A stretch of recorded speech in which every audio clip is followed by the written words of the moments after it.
Hello friends, Mahanadi அடுத்து வர எபிசோடில் என்ன நடக்கலாம் அப்படிங்கிறத பற்றி பார்க்கலாம். இன்றைக்கான எபிசோட்டை பற்றி என்ன சொல்கிறது, எவ்வளோ முடியுமோ அவ்வளோ நம்மளை கஷ்டப்படுத்துகிறாங்க அப்படிங்கிறது மட்டும் நல்லாவே புரியுது. ஏன்னா விஜயும் சரி காவேரியும் சரி ரொம்பவுமே ஒருத்தர் நல்லா புரிஞ்சு வச்சுருக்காங்க. ரெண்டு பேரும் ஒருத்தர் ரொம்பவுமே லவ் பண்ணிக்கிட்டு இருக்காங்க. ஆனால் சுற்றி இருக்கிறவங்க அவங்களோட சொந்த ஈகோக்காக அவங்கவுங்க பண்ணுற பிரச்சனை தான் விஜய் காவேரியை கொஞ்சம் கொஞ்சமாக பிரிச்சுக்கிட்டு இருக்கு அப்படிங்கிறது நம்மளால் நல்லாவே ஸ்டோரியை பார்க்கும்போது புரிஞ்சிக்க முடியுது. ஏன்னா இன்றைக்கான எபிசோடில் கூட விஜய் ரொம்பவுமே அமைதியாக பொறுமையாக தான் போய் பேசுகிறாரு. இந்த முந்திரி கொட்டை மாதிரி இருக்க கூடிய ஆளுங்களாம் வந்து தான் சம்மந்தம் இல்லாமல் பேசி பிரச்சனையை பெருசாக்கி விட்டுருக்காங்க. ஒரு கட்டத்தில் விஜய் வந்து ரொம்ப தெளிவாகவும் அமைதியாகவும் நான் ரொம்ப பொறுமையாக பேசிக்கிட்டு இருக்கேன், என் கோபத்தை அதிகப்படுத்தாதீங்க அப்படின்லாம் சொல்லிட்டு இருக்காரு. உள்ள காவேரின்னு கூப்பிடுறாங்க. ஆனால் காவேரி வெளியில் வரணும்னு நினைக்கும் போது பார்த்தா அவங்க அம்மா வந்து ரொம்ப ஸ்ட்ராங்காக சொல்லிட்டு போயிருக்காங்க. அதனால் காவேரியால் வெளியில் வர முடியாது. இந்த விஷயத்தை தான் தாத்தா வந்து அவரோட அனுபவத்தில் ரொம்ப யதார்த்தமாக விஜய்க்கு சொல்லி புரிய வச்சுருந்தாங்க. இருந்தாலும் விஜய் இந்த சுச்சுவேஷனை புரிஞ்சுக்கணும், அந்த இடத்துல வந்து அவர் வேறு மாதிரி எதுவும் யோசிச்சிடக்கூடாது அப்படிங்கிறதுக்காக தான் தாத்தாவும் அமைதியாக இருந்தாங்க, போயிட்டு வரட்டும் அப்படின்னு.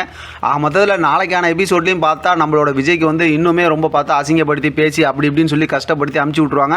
காவேரியும் வரப்போகிறதில்ல. சரி, இதுக்கப்புறம் என்ன பிரச்சனை ஸ்டார்ட் ஆக போகுது அப்படின்னு பார்த்தோம்னா, இப்போ ஏற்கனவே நம்ம ப்ரொமோவில் பார்த்தோம்ல, அந்த விஷயம் தான் அநேகமாக ஞாயிற்றுக்கிழமைக்கான ப்ரொமோவாக இருக்கும் அப்படின்னு நான் நினைக்கிறேன். அதாவது வீடு காலி பண்ணிட்டு போகிறது, அந்த மாதிரி ஒரு மூமெண்ட் வரும்போது தான் நம்ம விஜய் இதுக்கப்புறமும் பொறுமையாக இருக்க மாட்டார். அவரோட கோவத்தை காட்டுவார். குமரன்கிட்ட இருக்கட்டும், எல்லாத்துக்கிட்டே இருக்கட்டும், அதிரடியான நடவடிக்கைலாம் எடுப்பாருன்னு நினைக்கிறேன். அதாவது நான் கட்டின தாலி இருக்குது, அவங்க என்னோட ஒய்ஃபு, நான் ரிஜிஸ்டர் பண்ணியிருக்கேன், அப்படி இப்படிங்கிற மாதிரி இவர் சைடில் இருக்கக்கூடிய விஷயத்தை அதாவது ரொம்ப அதாவது ஸ்ட்ராங்காக பேச ஆரம்பிச்சிருவார். அப்போ இவங்களால் ஒன்றும் பண்ண முடியாதுல்ல, அப்படி தான் நடக்கும்னு நினைக்கிறேன்.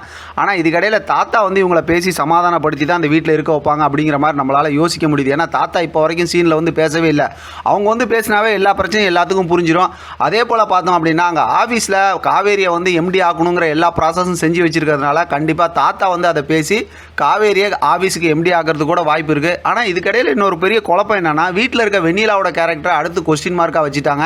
என்ன பண்ண போகிறாங்க, வெண்ணிலாவுடைய விஷயமா எப்படி ஸ்டோரி மூவ் பண்ண போகிறாங்க அப்படிங்கிற மாதிரி யோசிக்க தோணுது. ஏன்னா வெண்ணிலாவோட கேரக்டர் அங்கே இருந்தால் தானே இந்த மென்டல் குரூப், இந்த விஷ பாட்டல் குரூப்லாம் இருக்காங்களா, அஜய், ராகினி, அன்பரசு, பசுபதிலாம், இவங்களாம் ஏதாவது கொஞ்சம் ப்ளே பண்ண முடியும். அதனால் அவங்களெல்லாம் வச்சு கொஞ்சம் ஸ்டோரியை மூவ் பண்ணுவாங்கன்னு நினைக்கிறேன். பார்க்கலாம் அடுத்து என்ன நடக்குது, என்ன பண்ணுறாங்க அப்படின்னு. இதை பற்றின உங்களோட கருத்து கமெண்ட் பாக்ஸில் தெரியப்படுத்துங்க. தொடர்ந்து ஆதரவு கொடுங்க. தேங்க்யூ ஃபார் வாட்சிங்.